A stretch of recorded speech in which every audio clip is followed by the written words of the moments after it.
2020 was the year at which the amount of man-made material, women-made, humankind-made material on our planet, concrete, plastic, asphalt, by mass was more than the total biosphere.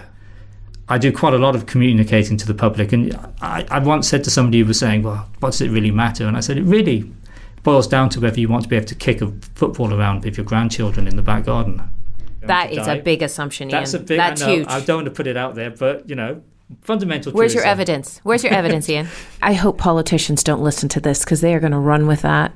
That is exactly the kind of wiggle room they need in order to wiggle out of committing to this. Hello and welcome to this episode of Gresham College's podcast, Any Further Questions. My name is Ria Lina, and I am very pleased to be asked to host this episode because I am speaking to Dr. Ian Mudway, who is Gresham's visiting professor of environmental health, who also works in the School of Public Health at Imperial College and recently gave a lecture on London's air on the 70th anniversary of the Great London Smog back in 1952. So welcome, Ian. Thanks for joining me and having a chat with me about your work. We are fundamentally going to sit here and talk about air pollution. It affects all of us, so everybody should be interested in this topic. And it's not just the science of it, is it? It can be quite political. I mean, we all remember the days of public health from a little pandemic a little while ago, but it's so much more than that, isn't it? Well, yeah, I mean, thank you very much for hosting a chat about how we all die quickly and slowly, which is really how I think about air pollution in my rather bleak and depressing fashion. But no, it's a good opportunity, I think, at the present moment in time to reflect on air pollution. Because we've just passed the 70th anniversary of the London smog, and because it was such a pivotal and fundamental moment in air pollution science and policy, but also because we're currently going through another round of sort of like air pollution legislation, policy changes in London, which is pretty topical with all the debate about the expansion of the ultra-low emission zone and all the sort of conversation about low traffic neighbourhoods which are going on within central London. And I think it's kind of interesting to reflect back on maybe the legacy of the London smog and the lessons we've learnt from that period of time and how it impacts on how we think about air pollution today. I'll recap slightly the lecture, but I don't want to say too much about it because we want people to go and actually watch the lecture itself. But you were talking on the 70th anniversary, the Great London Smog, for those of us that were born after and didn't experience it ourselves, was a pivotal event where we saw this smog descend. It wasn't the first time smog has descended, as you mentioned in your lecture. We've seen these other events happen because you said that it was, what exactly is the science of these great smogs that we saw? You mentioned an incident in Belgium. There was one in Pennsylvania. Historically, and that's not even talking about more recently, where we saw New York had an event, and even more recently than that, Philadelphia. So what is the science to what creates these events? So let's start there with what is this Great London Smog and then move on from there. Well, the London Smog, I suppose, there's the pivotal London Smog, yes, the famous one in 1952. And it didn't happen in isolation. It wasn't the first smogs. Smogs were a very common feature of life in London because ultimately what you need for an air pollution episode, you need emissions, yes? Mm-hmm. And so we are talking about a city, a growing city, a heavily urbanized, densely packed city with industry, because we still had industry back in the 1950s. It was quite a long time ago. And during cold snaps, how are you going to heat your home? It's going to be coal. So you're burning coal, you may have gas, but most of the gas at the time didn't come from the North Sea because we hadn't discovered that yet. It came from burning coal and getting coal-derived gas, which we use, so it was more burning of coal. So you have all these emissions being pumped into the air. Now, normally, you would hope that those emissions would be blown away, dispersed by our prevailing southwesterly winds across the United Kingdom. And very often they are, and that mitigates against the worst horrors of air pollution. But it was a particularly cold snap in that particular December. There was very low wind speeds, and there was actually an inversion in the atmosphere where there's a trapping of the air beneath a cold layer of air in the atmosphere, which effectively meant that London became a kind of a closed box. So all the emissions which were being pumped out from the cars, from the chimneys, from the factories, were effectively being constrained within this sort of invisible box over London and not dispersing. And that resulted in this gradual sort of build-up of air pollution over a period of 5 days. So effectively, it's emissions plus meteorology. And that's all it ever is. Air pollution is about emissions and about the prevailing atmospheric conditions, which will either allow the dispersion of those chemicals or actually will promote their accumulation. Now, if we look forward and we consider sort of like the forest fires, and we're looking at New York, because those pictures were just incredibly arresting, And these are the pictures, if you haven't seen them. I mean, New York was orange. The air was orange. And there were safety warnings. They had to shut theaters because people couldn't breathe. They didn't want to talk or breathe too deeply, and that people couldn't sing in it. They said stay indoors. They said one day out this is in the most recent New York event, which was because of forest fires from Canada and all that smoke coming down. They said one day out in that air was like smoking a pack of cigarettes. It had the same effect on the lungs as smoking a number of cigarettes. So people who'd never smoked in their life were suddenly going to suffer some of the same health effects. So I'm not a huge fan of the cigarette smoke metaphor. Interesting. I'm not, because they're different things, different types of pollutants. But I understand where they're coming from, yes? If you sit there and you say, how many of those small submicroscopic particles are you consuming? Can we compare that amount you're consuming, because there's a forest fire and there's, we're breathing that as we walk down the streets, to actually physically smoking? You can do a kind of comparison, yes? But I don't think you need to do the comparison, because it should be palpably obvious that those sorts of air pollution conditions are going to be hazardous for human health. We know they're hazardous for human health. And I think one of the things which I find interesting about all of the attention which has been placed on the New York episode, and it's very arresting. I've got photographs on my computer for talks downstream of the Empire State Building and the Statue of Liberty and the World Trade. All of these sites, I have them all, covered in smoke. The orange smoke, which is exactly the same as it was in London. And we focus on that, and it's in the news. But these forest fire events happen with remarkable frequency in Southeast Asia.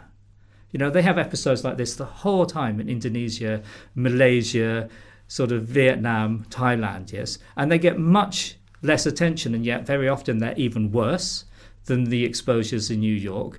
And they are, again, occurring in more deprived, more densely populated countries. So it was kind of an interesting phenomenon for me, thinking about this as a global issue, to see that suddenly the news is interested in this story because it's New York. But they could be covering stories like this on a fairly regular basis if they had a lens which was maybe focused across the world in other countries other than just in the United Kingdom and North America. I think you've brought an interesting point up when you say you don't like to compare cigarette smoking to air particulates, because we as a population really need to change our mindset into understanding that air pollution is a problem. We've been trained now over decades to know that smoking is bad for our health. And so we're using that as an example that we can tangibly hold on to. But you can't see air pollution. You rarely can smell it. I walk around in London. I live in London. I walk around every day. I'm not constantly going, oh, this smells bad, or I should breathe less deeply. This doesn't feel safe. So it's much harder for us to hold on to. But we keep talking about air particulates and air pollution and going back to the Great London Smog. The first thing that I think anyone who doesn't have a strong science background needs to understand is smoke is not a gas. It's a solid, isn't it? In your lecture, you mentioned black particulates. So what are we talking about? Let's tangibly describe what it is that is the danger that we're facing, that we cannot see and cannot smell and cannot feel, so that people listening can have an understanding. So I'm going to do completely the opposite to the thing I just mentioned. I'm going to talk about cigarette smoking, yes? So, because actually, bizarrely, I knew I could get you to do it. You'll get me onto cigarette smoking. And the reason is that people want to use the metaphor is because there's been quite a lot of thought about public communication about the risks of smoking, yes? And that's well understood. But, if I'm standing up and I'm giving a talk about the hazards of cigarette smoke, we always start off and we go, this is cigarette smoke. We put a slide up, and the slide is just an unreadable list of chemicals that have been identified in cigarette smoke, yes? the gases such as nitrogen dioxide, the heavy metals such as arsenic and cadmium, and a bit of plutonium. That's usually there in the background. Cadmium always throws me because it makes me want chocolate. Yeah, but it's not It's not the same, is it? Not the same thing. No, not quite the same thing. So there's cadmium. Then you've got all the sort of like organic, polycyclic, aromatic hydrocarbons. And then you have this big list, and everybody sits there looking at this ginormous kind of like smorgasbord from hell, yes? And they just go, oh my God, that's terrible, isn't it? Look at all the chemicals. It's kind of like if you were picking up a product in a supermarket and you saw the list of sort of additives and it stretched down and down and down and down, you'll be concerned about it, yes? Well, air pollution's just the same. I could quite easily do the same sort of graph. And then it would be really complicated because I'd be saying, air pollution is actually a mixture. And that makes the science of air pollution really difficult because it is gases, such as nitrogen dioxide and ozone. And where are those coming from? Well, they come from different places. But if we talk about NO2, the major source of NO2 within sort of European countries are from the exhausts of diesel vehicles. Okay. Predominantly, yes. There are some sources from space heating, but it's predominantly from transport, yes. Ozone is more complicated. Ozone is formed by complicated atmospheric chemistry. So NO2 plus organic chemicals are released into the air from industry or from vehicles. And then if you have sunlight and you throw some energy into that mixture, a whole set of exciting photochemistry happens. And lovely, innocent oxygen, O2, becomes O3, yes? And we think about ozone in the ozone layer, absorbing all the UV and keeping us safe. But ozone could be formed during the summer, during periods of high temperatures, solar radiance. In fact, we've just had, in the last month, we've had ozone episodes within London, yes? And they did report some of them on the news, and you've given me exactly the face that most people do in the United Kingdom when we say, hey, there's been an ozone episode, and they go, but we've not heard about it. And we go, no, you probably should have been told. I mean, I remember on the day that the ozone levels in London were going up, I was actually doing a kind of a festival, a school event, yes, in South London. And the family came up to me and the woman said, I've heard there's an air pollution alert. And I said, yes, well, that's quite good. Mostly people don't hear about this. There seems to be a bit of a reticence about communicating this, to the population. It should be on the weather forecast. It should be up there with temperature and pollen and air pollution. And she said, yeah, well, I've got asthma, so, I'm acutely aware of when the air pollution's bad. Yeah, this is good. That's a vulnerable person knows something about something which is happening in the air, which is bad for the health. Very positive. But I'm going to be okay, she says, because we're going camping this weekend to the outskirts of London. And then you go, major communication failure here. Because ozone's one of these really bizarre... So 90% of the time when we talk about air pollution, we talk about it in cities, yes? Yes. We think about cars and things in cities, and it's worse in the middle, yes? The middle bit's the worst because that's where you've got the congestion or the traffic, and you move out, and clearly the pollution gets lower as you move away from, the centre. That's generally a truism, yes?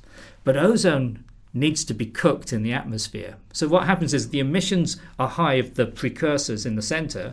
They go up into the atmosphere and they're cooked, and then they get converted to ozone and they get dumped on the outskirts of London and into the suburban areas around London. So normally when we do maps of our city of London and we're showing how bad pollution is, it's red in the middle and it goes to green and blue towards the edges. Ozone's the other way around. It's like a donut of air pollution around the city. So this asthmatic who knew about air pollution was actually going to go to the place where ozone was going to be worse. And then she said, and then I went, hopefully it's not near any, fields full of grass because it's the grass pollen season. And she said, no, it will be.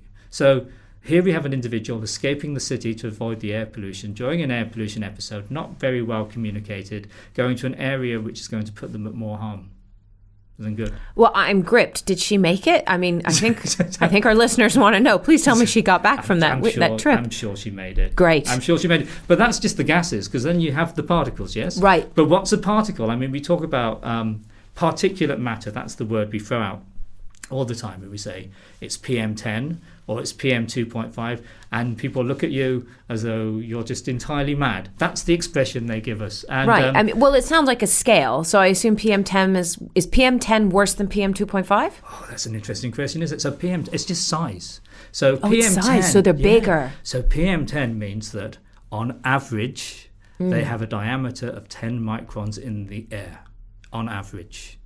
And are we equating the larger particulates with more damage to, say, the lung tissue? No. Because the ones which are 2.5 microns. So the logic goes like this. The smaller the particles, the worse they are. Because if they're small, when you breathe they get in all the nooks and crannies. They can get in all the nooks and crannies. It's not entirely true. Like all general truisms, it's kind of partially true. And it doesn't mean the particles which are around 10 microns are harmless. They certainly have an effect. And it doesn't mean that all particles less than 2.5 are causing harm, yes? Because that's just size. And we're measuring a mass of something based on size in the air. And we call that particulate matter, which to me still feels as though it's medieval. Because what those particles are cocktails of hundreds of thousands of different chemical species, a bit like the cigarettes. Elemental carbon, so the sooty bit, but absorbed onto that sooty bit, we're going to have a whole host of organic material, some of which will be from poor combustion in engines, for example, some of which will have undergone chemical modification during the combustion process in an engine or in the atmosphere. And then we'll have a whole host of other inorganic components which have been precipitated onto the surface of the particles from gases in the air. So the particles themselves are a complicated cocktail themselves. Now, very often, if I'm talking to people about air pollution and they're going, do we have to worry about something? All I have to do is just go through the list of stuff which is in the particles, yes? And they get more and more concerned. And I sit there going, well, that's interesting, because they're now concerned because it's stopped being something which is just a nebulous term, and now it's got chemical names. But that's not even a particularly good way of communicating to the public, because the public are scared of chemicals, yes? And yet, some chemicals are harmless, and some chemicals are incredibly toxic, and the concentrations of whether they're harmful or toxic can vary quite considerably. So none of this is making the argument any easier, yes? But it sounds like it would be a good way of raising awareness. So what I'm understanding is that it's not so much size as composition that we want to be... I think you need to do both. Okay, size and composition. Size and composition matter. And if I could throw another curveball in here, if something's really small, yes, it has no mass. Hardly any mass, yes? So once you get down to really, really small particles, such as particles which are less than 100 nanometers, so about the size of a virus, yes? Is this... Oh, okay, so we're talking small then. I was going to say microplastics, because, of course, that's another big thing that's out there. Talk about microplastics too. Can we... Well, is it related to this, or is it something else? No, so these are... Because if it's not in air pollution, we could probably put that to one side. No, microplastics is in air pollution. It is. And so microplastics aren't just in what we eat, what we drink, what we wear, but also in what we breathe. They are. You heard it here first, folks. Well, if you've heard it here first, then I'm going to direct you towards Stephanie Wright, who's the person who showed that it was in air. Well, that's the whole point of the podcast is, of course, to direct people towards further learning. So it's there, but is it the most important bit? That's the real question. And that's when we come back to, because you're going, which bits are the most harmful bits? How do those bits in air pollution interact with the human lung? Because that's where ultimately they deposit, yes. And then there's evidence. Well, that's where they first enter the body. Yeah. I would say that it's not even that they. I know from your lecture again, and you showed some amazing slides of skin tissue from various experiments or people who have gone through various environments. But it's really where it enters the body, because we know from microplastic studies that it can affect a whole host of things. And you also brought up cardiopulmonary. We don't always associate breathing with cardiopulmonary issues, but we're finding that there is a huge correlation. So in those two things. So let's move on from what we've understood so far is that air pollution, it was at the time of the Great London Smog because of industry, because of people burning fuels in the home. There was a great movement after that to get rid of home fires, whether they be wood or coal, and move towards other ways of heating the home. And of course, industry has decreased or moved out of London or changed its energy sources over time. But at the same time as we decreased those problems, we increased traffic. And so now we're at a point where we still have an air pollution problem because of diesel vehicles, as you said.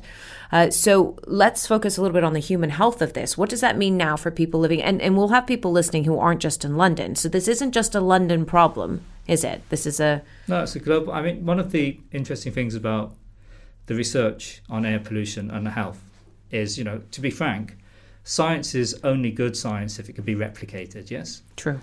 Publishing something and showing something amazing and getting a really high impact paper, it's the game we're in, that's the game we have to play, yes? But if nobody can ever repeat it, it was probably just a random one-off observation.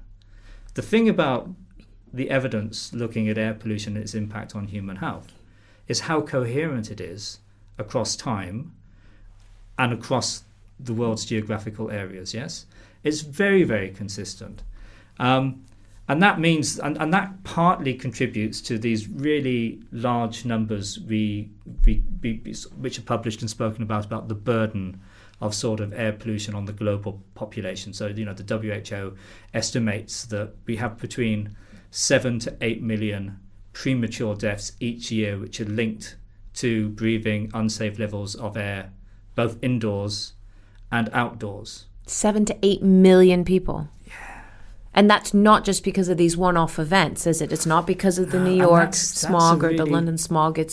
So that's a really interesting thing. So when I think about the smog, I think the smog was a really good illustration because there was a big, massive event, yes? Can't say there isn't an event. It's happened. You can see it, yes? Or you can't see. Or you can't see, as the case was. But the London smog is, you could see it, yes? Yes. I mean... And I had lots of people as I was preparing that lecture who contacted me who had actually lived through the smog. So I got all these fantastic stories of, sort of the cinemas closing because you couldn't see, you couldn't see the screen in the cinema. And that's in an era when people smoked in the cinema, so they could only ever see 50% of what was going on at the best of times, yes. There's too much atmosphere. There's too much atmosphere. They got to the point where you could literally cut it with a knife. And you couldn't move through it. So I had all these wonderful stories about it, and it's very clear. And then there were sort of like people noticed things in the smog, they're famous stories of florists running out of flowers, of undertakers running out of coffins, all this sort of apocryphal information on the edge, which tells you that there's something going on, yes, which you maybe need to know about. Morgues in hospital running out of space. Clearly more people are dying than you're expecting at that period of time, and there's an air pollution event. Go figure, it's something we should probably investigate, which is the reason why the Great Smog is so important, because it's the point at which, with the formation of the National Health Service, with good registries of statistics on health, it was possible to go, well, this is the air pollution and this is what's happening within London and these are the effects. But it's a big event. That was the first time worldwide that we were able to correlate health statistics with an event. Is that right? Sort of. I mean, there would be lots of people who will say there's a bit of data here and a bit of data there from other countries going back to the 1930s. And we could go all the way back, to the 17th century and look at the bill of deaths where somebody stood on the hill and said, look, more people seem to be dying during days when there's haze over the city. I mean, people... Oh, interesting. Yeah, okay, so people have noticed a correlation for a while. They've noticed this correlation. They've sniffed the air, in a sense, and seen the data and went, no, there's something going on in the distance. The hard, cold, prosaic point of the smog was that was quantified in deaths, yes? And it was very difficult for people to do something. And so government went through the process of having a review, and that led, in a very convoluted fashion, to the Clean Air Act. Air pollution goes down. So I have to say, everybody thought the problem was solved, yes? So the Clean Air Act, just very quickly, shut down fires or require what?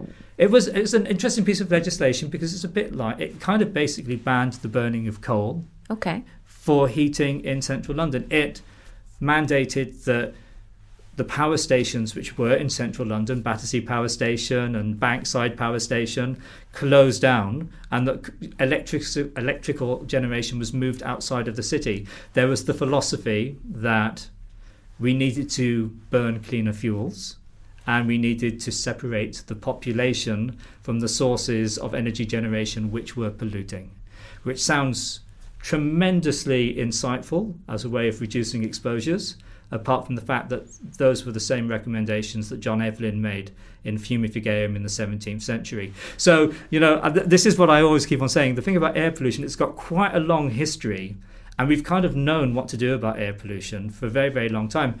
And if we flip to now, when we don't have these big air pollution episodes, yes, I mean, other places in the world do. If you live in New Delhi, yes, if you live in Southeast Asia. I mean, New York. I know it was because of forest fires, but it still was. That still happens. The greatest burden of air pollution is from this long-term exposure over your lifetime, yes, to levels which are historically quite low, yes. So actually, the levels of air pollution we breathe in the United Kingdom, but even the levels of air pollution which are breathed in Scandinavia, even the levels of air pollution which are breathed in Canada, yes, have been linked to really significant, either we talk about the number of deaths, yes. I always think you have to be very careful when you throw out death statistics. I always think about it in a slightly different way, yes. Let's start off with the assumption that everybody dies, yes. So everybody's going to die. That is a big assumption, Ian. That's huge. I don't want to put it out there, but, fundamental Where's your evidence? Where's your evidence, Ian? Well, they're not here. Okay. So we're starting from the point of view that death is inevitable. Death is inevitable, yes. So if we are going to die, what we're actually looking at in all these statistics is whether you die earlier than you would otherwise have died without breathing air pollution. So when we have these big numbers of... I hope politicians don't listen to this because they are going to run with that. That is exactly the kind of wiggle room they need in order to wiggle out of committing to this. Because how do you quantify earlier than you should have? Don't think that this isn't an active debate, but I always strip it back because I think when you make an argument like that, everybody goes, what's the lost years of life across the population? Okay. What's the population? I'll just divide the one by the other. It's a negligible amount, yes. So it's a relatively... What's 2 or 3 weeks? Really, you lose 2 or 3 weeks. What's that? That would be sitting in a chair, being unwell. So people begin to discount the whole issue. This is an arresting statistic. I just have scientists throw out arresting statistics. Here's a good one. The difference in years of healthy life, living without a really serious comorbidity, yes? Living without a disease which is very life-limiting. The difference in years between the top 10% of the United Kingdom and the lowest 10% is 19 years. Wow. Yes? It's 19 years. So, okay, UK population, let's be conservative and say 60 million. We've got 600,000 individuals who are dying potentially 19 years, living, they'll die earlier, but they're living for much longer with complications, poor quality of life, and if I was just being a cold-hearted economist, they're really expensive, yes, on a health system. So what is that reason? Well, part of it's deprivation, clearly, yes, because that's how the wealth think. But within that deprivation, you have a whole host of other things, and that includes air pollution. So the reality is air pollution's burden isn't equally shared, yes, across the population. That anybody doing that calculation really has failed in the first step of logical deduction about air pollution. Air pollution has differential effects on the population depending on the individual's vulnerability, and a lot of that's going to be genetic, or it's going to be felt more acutely in individuals who have pre-existing disease, such as an asthmatic, or individuals who've developed chronic disease through other reasons, such as individuals with heart disease or emphysema and bronchitis. So in those individuals, you're not talking about weeks, you're talking about years, and behind those years of lost life are many more years of poor quality living. And so my preferred way of thinking about air pollution statistics is not about years of lost life, it's about the quality of living as we age. Yes, and I think that's a better argument. And most of the things you say when you're trying to do public communication often sound a bit glib, but I do quite a lot of communicating to the public, and I once said to somebody who was saying, well, what does it really matter? And I said, it really boils down to whether you want to be able to kick a football around with your grandchildren in the back garden.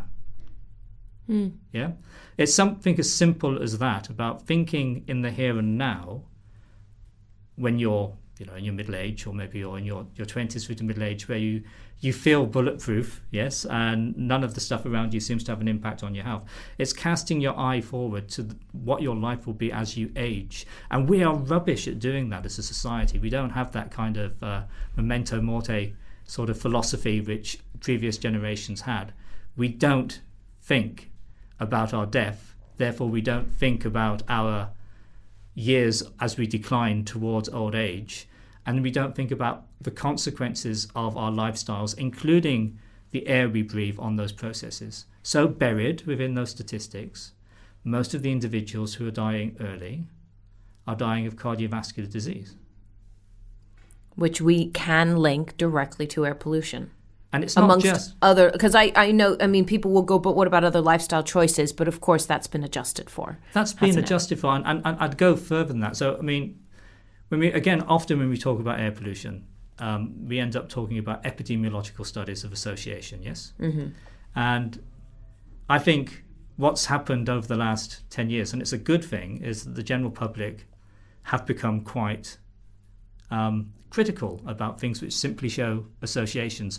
Members of the general public will now come up to you and talk about confounding. Yes, I can tell you 20 years ago that didn't happen, but today they will come up to you and say, "But have you adjusted for education? Have you adjusted for their access to actual good healthcare? Have you adjusted for long-term occupations and careers which may have hazards?" And you have to sit there going, "Yes, we kind of have done that." And then they go, but even when you've done that, it's still really just an association. How about the causation? Yes. And yeah, again, and that's a good all thing. All those C words that they've learned: causation, correlation, and confounding. Well, I think COVID, the other C word, has kind of upped the scientific literacy of a large number of people who ask these questions. They are very sensible questions to be asked. The interesting thing about air pollution is there is really good experimental evidence, and experimental evidence on humans, either because they've been put into boxes and exposed to things like diesel or wood smoke. Which just sounds so unethical, but you've done it, haven't you? Yeah, I've done it. With permission. They signed waivers, and they're all fine now, right? They're all fine. Because they only got to... So the experiment very quickly is you would put a person in a box and then pump some sort of particulate, whether it be diesel fuel emissions or wood. I think you did wood burning as well. Wood burning. And then you would measure the effect on the lung tissue. You would examine that. Yeah, so we've done lung tissue. My colleagues in Edinburgh also looked at the cardiovascular impacts and the impacts on circulation. You can show the underlying process. You can show that you can breathe diesel fumes at concentrations very close to the concentrations if you're standing next to a bus stop attempting to get anywhere in London. Those levels are sufficient to cause inflammation in your airways. And that's just a one-off exposure, isn't it? Yeah, thinking about every single day over a period of 10 or 20 years as you go about your daily life. So we know it causes inflammation. I think the thing which is difficult to communicate to the public is that you are unaware of it. Yes? That there is this kind of like... Right, because we can't see it, we can't smell it, and we don't feel the pain. You don't feel the inflammation pain. So I generally think it's a bit like... It's kind of like there are embers smouldering in the fire, yes, in your lung. You're not aware of it, but there's this low-grade inflammation as a consequence of living in an area with poor air quality. And probably if you live there a great deal, if you live there for a long period of time, you kind of also get a bit used to the just feeling a little bit grotty, under the weather. That just feels like normal urban That's not just living life. In London? I thought that was just living in London where no one talks to you. Oh, you're saying that there's an actual physiological reason for that? Because I'm breathing in pollution on a daily basis? I increasingly believe, and we've known each other for a very long time, so you know that I'm a deeply cynical individual, and it's very difficult to convince me of anything, especially if it bridges into an area about perceptions. Yes? Okay, fine. I think that I'm increasingly of the opinion that some of the things which we think of as perceptions are very strongly rooted in biological processes, and some of those biological processes are absolutely modified by a whole host of environmental factors. I think nobody would bat an eyelid if I said diet is important, yes? Mm-hmm. But I think air pollution is incredibly important. We've done studies recently. I mean, I kind of spent the first part of my career really focusing on the lung, because I'm very logical, yes? And I figured that if you're going to study air pollution, you study, the lung, because it's the portal, the first interface, the first mucosal surface. But then as I've kind of gone through my career, then there was the cardiovascular sort of science came out. And I didn't really get involved with that because there are other people in the United Kingdom who are far more qualified for the mechanistic stuff, which is the bit I do, to address those questions. But very recently, we've realized that air pollution has an impact on the brain. And so my research recently has transitioned to looking at the neurological impacts of air pollution. And that's a bit, again... And is this as simple as because small particulates can cross the blood-brain barrier? Is that what we're talking? I don't think any of it is simple. What I always think is if there is a simple explanation, it's probably wrong, which I know is not the general mantra of science, but I do think that when we make generalisms and we try to seek simple solutions, it's never the case. I think that evidence began to emerge epidemiologically that there are associations between air pollution and dementia risk. Yes? Wow. And that's really interesting, because when I gave you all those numbers about premature deaths, and that's been, economically costed, how much has air pollution cost the world? Quite a lot. You can measure it in GDP terms, yes? Mm-hmm. So you can begin to work that out. None of the health statistics yet include the impacts on the brain. And when you consider the fact that we have an aging population, when you consider that dementia is actually, a 10, 12-year from diagnosis disease course, when you consider the cost of that to the health service, to the family, to the people who have to go out of the workplace to look after and care for somebody who has dementia, the costs we currently estimate for air pollution, I think we've massively underestimated, yes? Significantly, because we haven't thought about this. So suddenly the brain became interested, and we kind of had this, why would it just be dementia? Because studies were coming out of Barcelona, which were looking at cognitive development in children, yes? Very simple and yet really elegant studies where children's cognitive development was being tracked, basically whether they were near schools, their schools were near roads, or their schools were situated a bit further from roads, with air pollution measurements to make sure there was a real exposure. And it was very clearly the case that the cognitive trajectories were suppressed in children who lived in the most polluted environment. So now we've got some evidence of association saying, something's going on at the end of life, yes, in terms of decline. Something's going on at the beginning of life. And you have to then say, all of this tends to suggest the brain is a bit of a vulnerable organ. So with colleagues at the Institute of Neuroscience and Psychiatry, we asked the question about mental health, which is the other huge cost, because it's absolutely established, yes, that living in a city is bad for your mental health, yes. Urban living is associated with higher rates of depression, anxiety, psychosis. This is cardinal, yeah. It's in the textbooks. But it was always understood to have sociological foundations. Yeah, lots of foundations, yeah. But so we did a study and it's constrained. It was in Lambeth, but then we subsequently done other studies in South London. And what you can show is after you've adjusted for all of those known factors, the urban environment, the poverty, whether people smoke, the nature of their family groups, recreational use of drugs, after you've done all of that, the air pollution signature is still associated with anxiety and depression. And, really surprisingly, with psychosis. And when we saw the associations, I kind of just to reassure people who don't understand how science works and what a sort of gnarly bunch of unhappy individuals we are, when we show a significant association between air pollution and an adverse health effect, we do not punch the air, go to the pub and celebrate our next paper in a high impact journal, yes? We sit down and we go, it probably isn't true. What could be causing the effect, which isn't air pollution, but somehow air pollution seems to be describing, yes?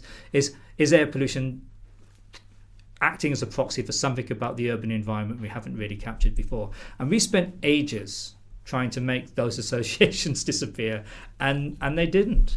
And we've subsequently gone on and shown that those associations, you can pick them up in primary and secondary healthcare use, in hospitals, sort of like mental health units and community social care units in London now. So air pollution is affecting the mental health, and not just the physical health of individuals within our city. And again, reassuringly, those associations that we've observed in London have been observed in North America, in India, in China. We're beginning to show that there is these very clear indications that air pollution is bad for the brain.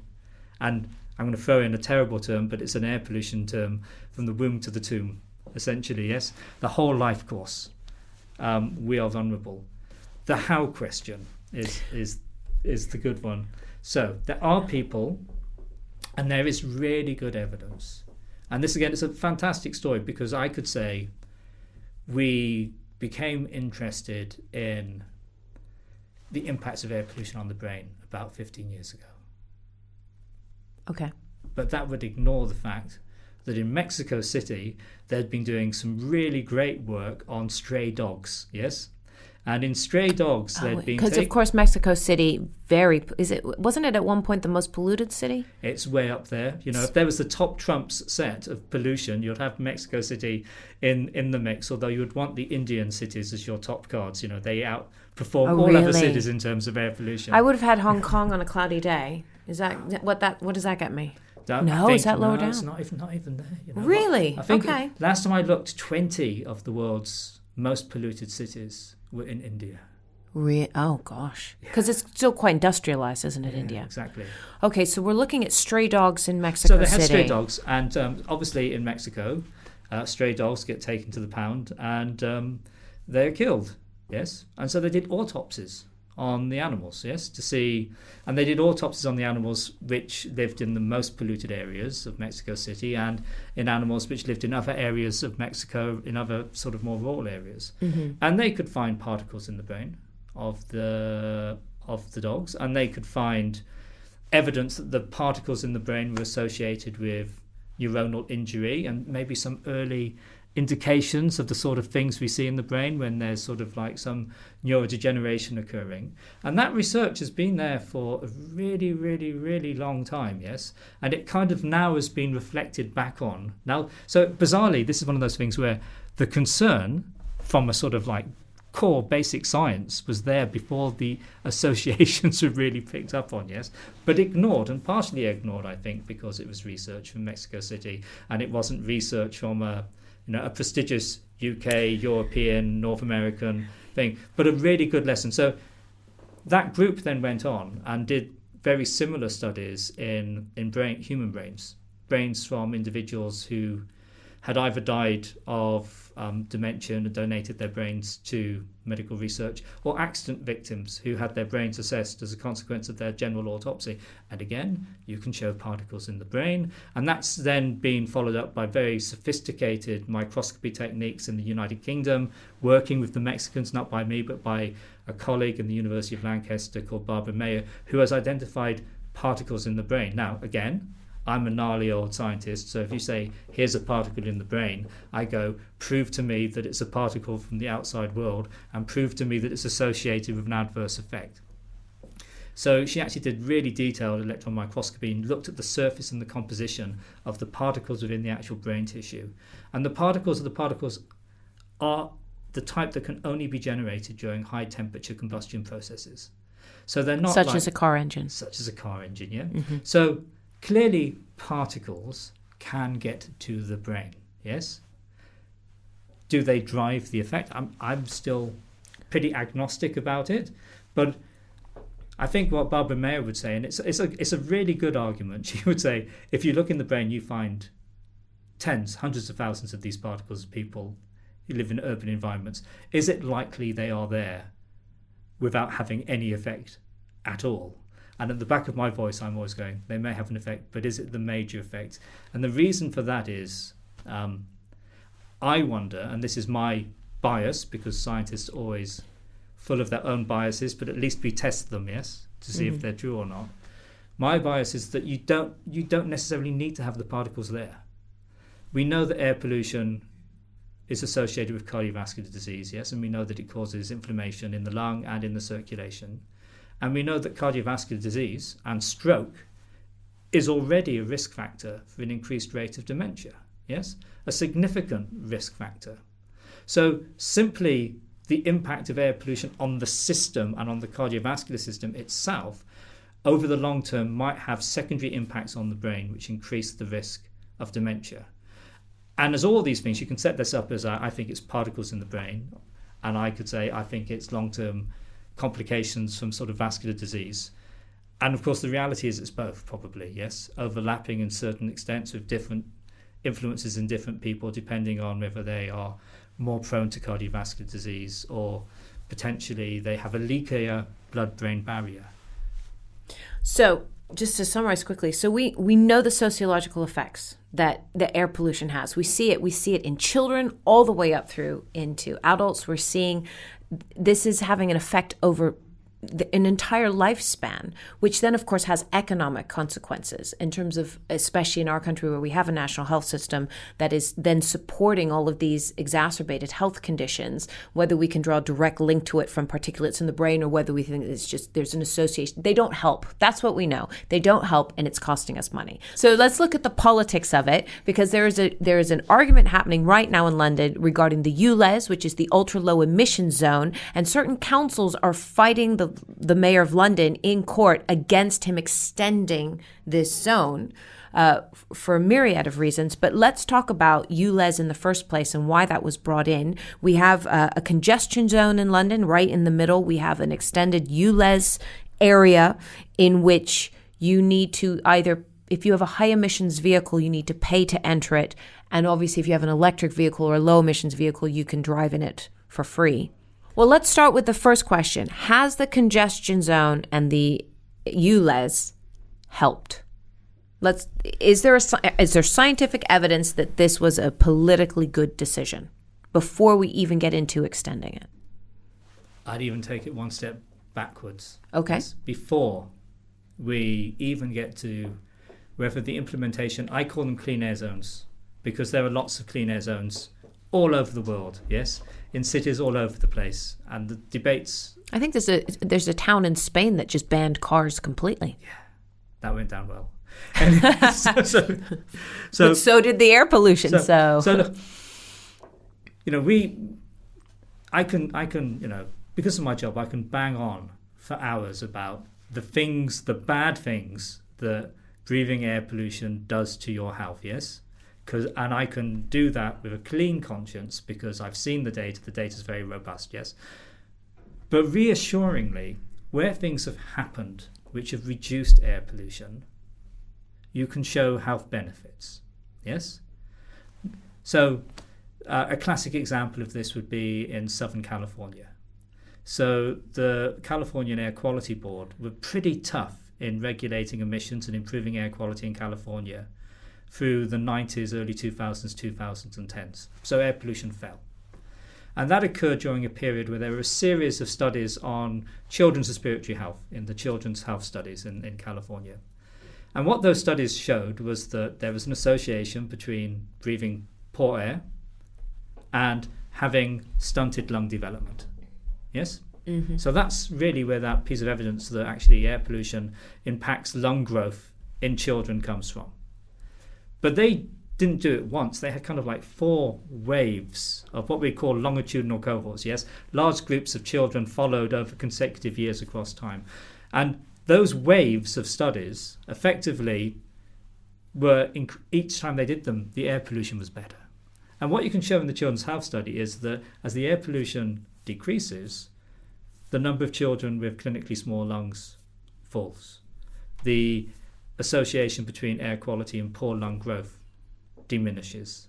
If you go across the whole of the United States and you look at air pollution changes across time, you can show that where we've shown associations that it causes premature mortality, you can see the population getting years of life back. Where you can show there has been a worsening of asthma symptoms and hospital utilization when the concentrations fall, you show a benefit. So we know that air pollution is bad, and if you reduce air pollution, it produces beneficial health effects.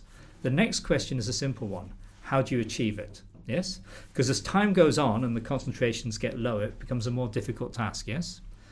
If you sit down with a piece of paper and you try to work out what you can do that will improve air quality in cities, eventually you make a list and you end up and you say, better have a clean air zone.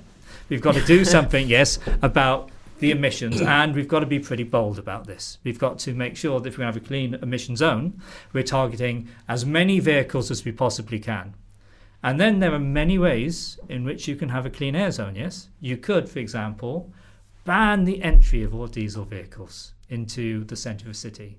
You could have a system where only odd and even number plate vehicles are allowed to drive within your city each day. Manila does something similar to something that. like that, yeah. Mm-hmm. You could have that sort of system. Or you can do something which is actually really at the softer end of the argument, which is to say, if engine technology is improving, and engine technology is improving in a way which reduces the emissions, and we are focused solely on dealing with traffic-related pollution and the exhaust component from traffic, then what we really need to do is to accelerate the natural turnover of vehicles within the fleet. Vehicles in the fleet will become newer over time. People will buy older vehicles, newer vehicles, older vehicles will be sold, yes? So you want to accelerate that process. And what's the point of introducing all of this new clean air technology at the expense it costs and the innovation if you don't encourage people to transition towards that new technology? That's how London's clean air zone works. You're right, it started in the centre, in the area which is defined, really, it's I always think the congestion charging area is basically the nice bit you'd like to visit as a tourist if you came to London, yes? So pretty much. My problem with that is it's a relatively small area, yes? But it doesn't benefit many Londoners, yes? And yet we know that it's caused a significant reduction in tailpipe emissions from diesel vehicles, and it's been really impressive, yes? So 40% reductions at roadside, unheard of, yes? Amazing. So then it was extended outwards, yes? And as it's extended outwards in London, that means that basically we begin to incorporate more people who are covered by this. And you'd expect as you move it outwards, yes, as more people are impacted by this scheme, there's going to be more frictions and complications about the policy, yes? It now affects more people's lives because they might have a vehicle which is non-compliant, and then they're going to be hit with a £12. Of course, and as we move further out, more people will have cars. So, as we get into areas of suburbia, people absolutely. are going to use cars. There's less public transport, and that's the lifestyle. But there's also an interesting thing, and it's something which is true of UK cities, and I've often thought it was true of all cities, but it's not. Yeah, in London, in Europe, not in all European cities, certainly in British cities, the poor live in the centre, yes, and the wealthy live on the edges, yes. Well, you're saying that's not so. Well, okay. Let's answer your own question. Where is that true, and where is that not true? For which London, cities? it's true. True. Yes. Paris, it's not true. Really? So the wealthy live in the middle. Yeah. And yeah, you're quite right. So in London we have as you move it out, it gets more difficult. But actually, you're moving into wealthier areas. Now that's obviously really a polarizing statement because you could live in the outer areas of London and not be well off. So everything becomes a general average. But you kind of know if you push it back. Now all I know is that when the ultra-low emission zone was extended to the north and the south circular, a bit further out in London, yes, to a big orbital road around London, there was going to be war on the streets. There was going to be open rebellion. And certainly I had to be in interviews on talk radio, and they were all very excited, and it was going to be the end of the world. And this was another example of the state, the big state, impinging on the rights of individuals. And Are you sure it wasn't woke gone mad?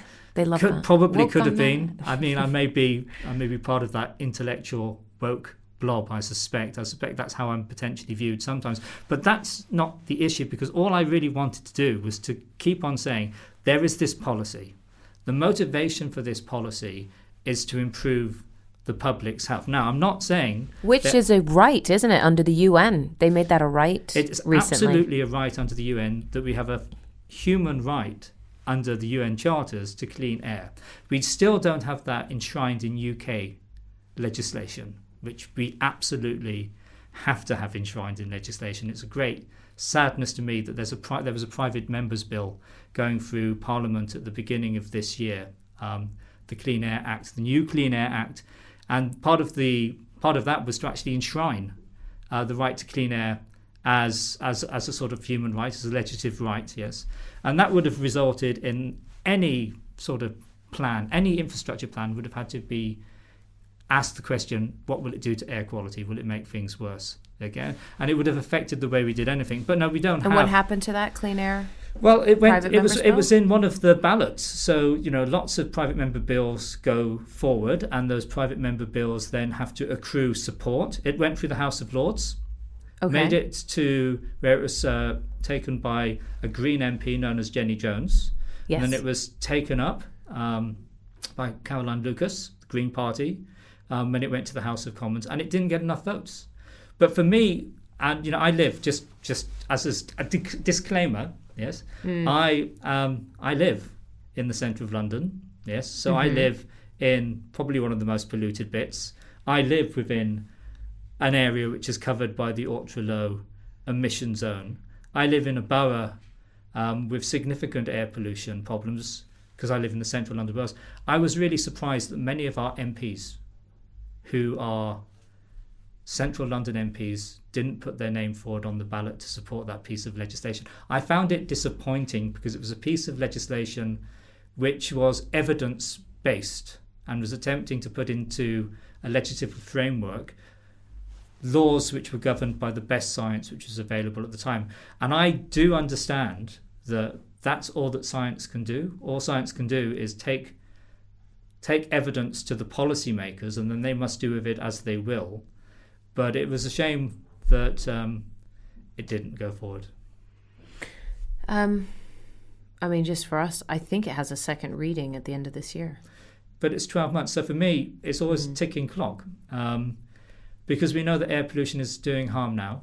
We know that air pollution is harming children's health now, not just in London, globally, everywhere. So even people listening who live anywhere in the UK, they're being exposed to air pollution. We have one of the things we do in our department, and when I use I don't do it, but one of my colleagues, Sean Beaver's group, does, is we produce models of air pollution from the United Kingdom. They're not make-believe models. They are actually very accurate models of the levels of pollutants across the United Kingdom. And because that's measurable. It's measurable, and you can test your model against the measurements. The United Kingdom has many sites where we actually measure the air pollution. So you can say, how does the model perform? And it performs pretty well, yes. If you look at that model and you relate it to what the World Health Organization have as their new guidelines, yes. And when did these come out, these new guidelines? These came out about 16 months ago. They were revised downwards, yes. So now we have very, very low levels as a recommendation. So this is the other thing people often mistake. So the World Health Organization review the scientific evidence, and it's an exhaustive and time-consuming process. And then they make guidelines based on the best evidence for what sort of target government should move towards to protect their population. But those aren't legal limits. Those are guidelines which then are interpreted by government, yes? So it might, for example, say PM2.5, 5 micrograms per metre cubed, and that is the guideline. We know that there are effects down at that level. You can imagine that's what the science... That will go to government, and government will say, but that's going to be so expensive, politically difficult to achieve, could have economic impacts. Let's go for 10. Let's go for 20, yes?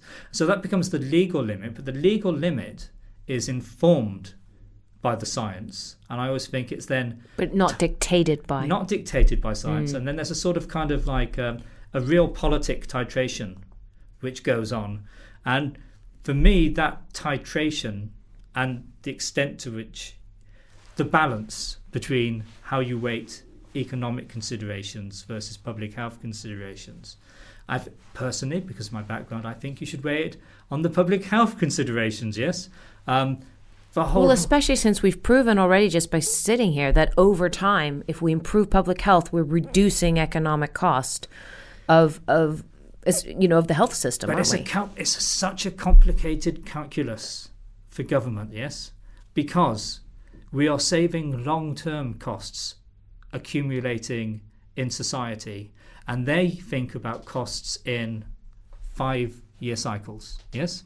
So funny that. Well, it's just the way it is. Which is why we're having this ULEZ debate, because it is ultimately about what will get votes as opposed to what does the science say is best for the constituents' health. What you absolutely don't want as a scientist, and absolutely don't want as a scientist working in public health, is for the science to become a kind of football which is kicked around just for political points. Yes, that's absolutely not what you want to do.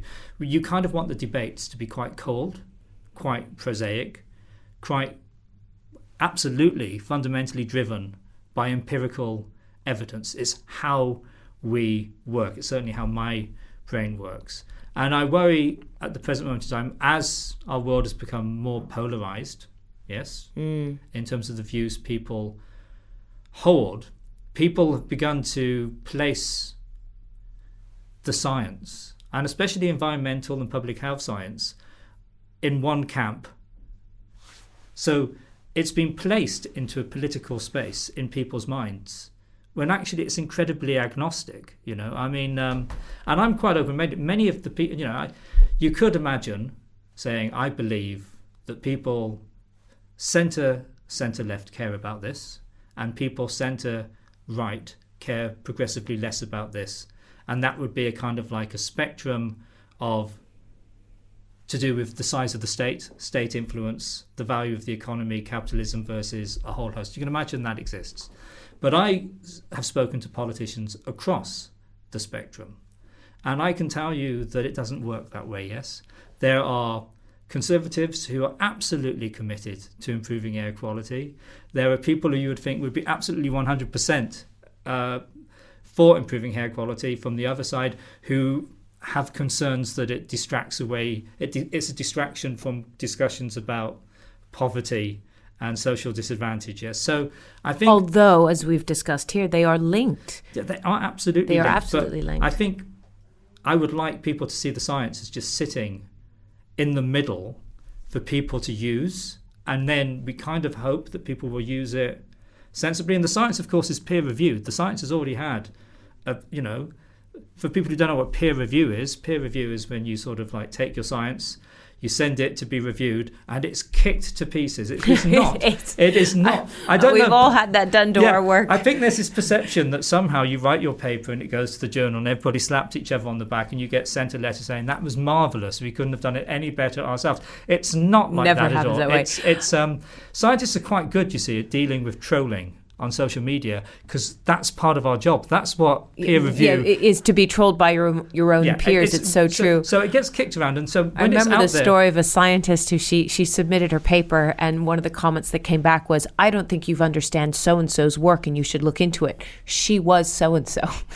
So now, none of this surprised me. I've been doing this for a very long time, and all scientists have a collection of the most dreadful, least defensible reviewer comments they've ever received back. And the one thing, if anybody's a young scientist listening to this, is the only piece of advice I was ever given, really good piece of advice for scientists, was when you get your reviewer comments back for a piece of work you've done, read it, then lock it in a drawer and don't read it for a week. Yes, then read it again after you've had time to process those emotions. But it's true. It is a fundamental. It's not a perfect process, but it is a process which ensures that by the time data gets out there, yes, it has been sifted for error. It's been scrutinized, yeah. But I mean, I think that's an important takeaway for people who aren't in science, is to understand that the harshest people The people that are going to scrutinize it the most and really tear it to pieces the most are other scientists. So by the time it does reach the public, you can rest assured that all of those questions about causation and correlation and other things have been asked. As a scientist, we also have to be careful in reverse, because there's a thing. So when your paper comes out, and if it's to do with air pollution and health, invariably you'll be contacted by journalists, yes? And then you'll speak to the journalists. And I've got a lot of time for journalists. Their life's incredibly difficult because they have to turn things around in no time and flip-flop from one thing to the other, yes?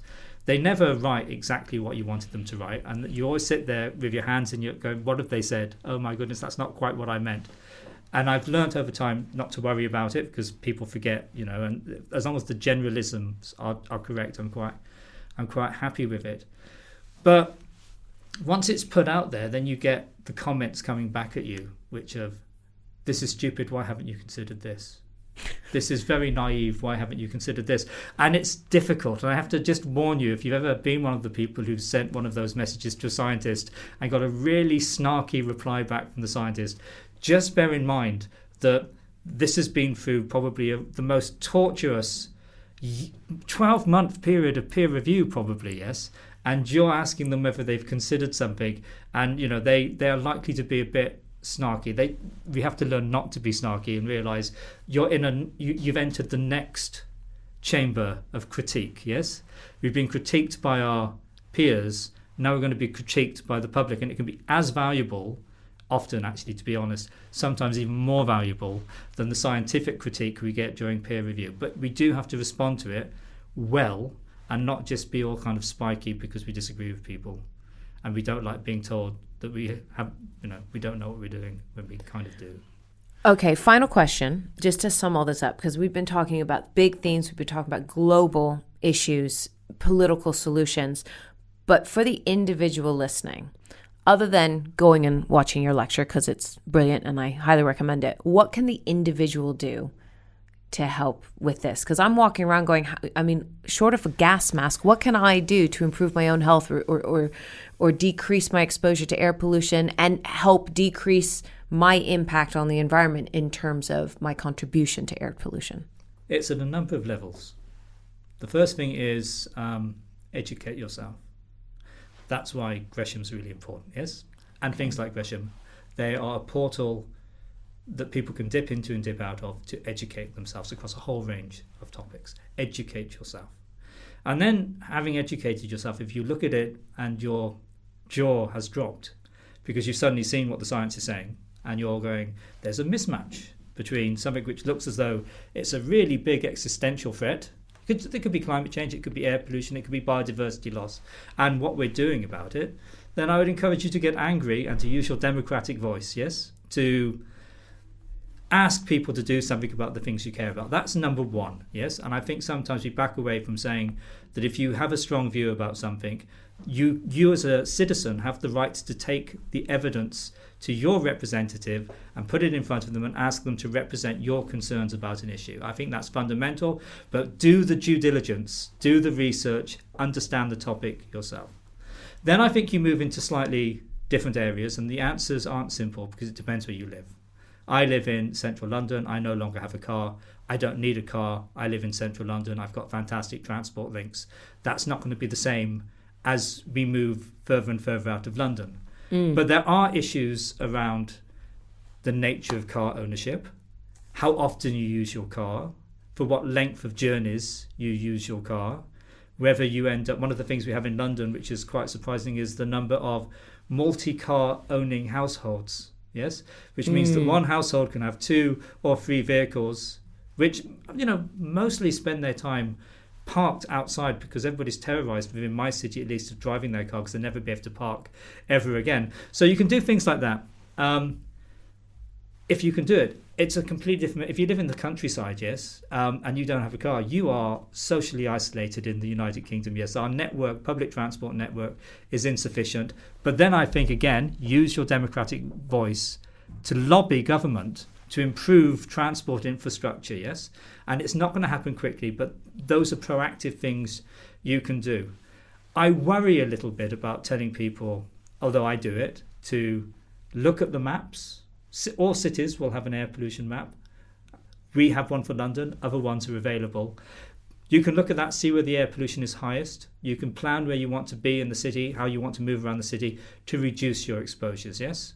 And actually, after a while, if you've looked at the maps, it becomes so self-evident that you're just basically avoiding the busiest roads, yes? And you begin to navigate the city through back streets, yes? And I'm pretty good at doing that. And that's how I've brought my family up, to avoid major roads. Don't think that you're safe inside a vehicle, because actually the pollution inside your vehicle is often... And the same with the London Underground, yeah, I think. Yeah. So you just have to be kind of clued up, and that's very difficult if the information you need isn't easily to hand, yes? And if maybe you're not being told about the risks very clearly within policy. So these are things you can do. And, you know, in terms of purchasing things. I mean, I see this in the bucket, a bucket of policies. We need to learn to live more sustainably, and we need to learn to live better with the planet we inhabit. I mean, there are a few kind of statistics, and they always knock me sideways when we think about how, as a species, we have changed the way we've lived very rapidly, yes, and the way in which we have influenced our planet. And I'm going to put climate to one side, yes, because there are other Gresham lectures which cover that, which I encourage people to listen to. But as of today, 55% of the global population live in cities. By 2050, it'll be 2/3 of the global population. So we really need to think about the urban environment and how that urban environment could be made to work for people without having an impact on their health. And that includes air pollution and a whole host of other issues. The other statistic is from 2020, and 2020 was the year at which the amount of man-made material, women-made, humankind-made material on our planet, concrete, plastic, asphalt, by mass was more than the total biosphere. That's horrifying. Everything, including... Because that's come out of the earth. Including the microbes, the fungi within the soil, everything. So that's how much influence we've had on our planet and how we've converted resources. And so we have a population where their exposure to the world they live in has changed absolutely fundamentally over a very, very short period of time. Yes, really incredibly short period of time, you know, and we've only got, thank God, we are genetically diverse, is what I always think, yes, because our environment has changed. The chemicals we pump into our environment has skyrocketed. Many of them we don't know whether they're harmful or not. We kind of are sitting there with our fingers crossed. You know, we live in a world which is evolving faster than we are, yes? Yeah. And we need to think about how we live within that world, and that includes thinking about the quality of the air we breathe. And it is absolutely a fundamental human right, but actually a right to a future, I think, is actually something we need to be thinking about now, because we are making a succession of very bad decisions at the present moment in time. And where we have made good decisions on air pollution, on climate, on biodiversity, they are endlessly being kicked further and further down the road. I mean, I think science has told us that the time to act was about 30 years ago. On that very poignant point, thank you so much, Dr. Ian Mudway, for coming in and speaking to me. Please do go listen to his lecture on gresham.ac.uk. That's Gresham College's website, and it's called London's Air, the 70th anniversary of the Great London Smog. My name is Ria Lina. I'm a stand-up comedian and scientist. You can find more about me on my website at rialina.com. Thanks again for coming. Thank you very much. Great chat.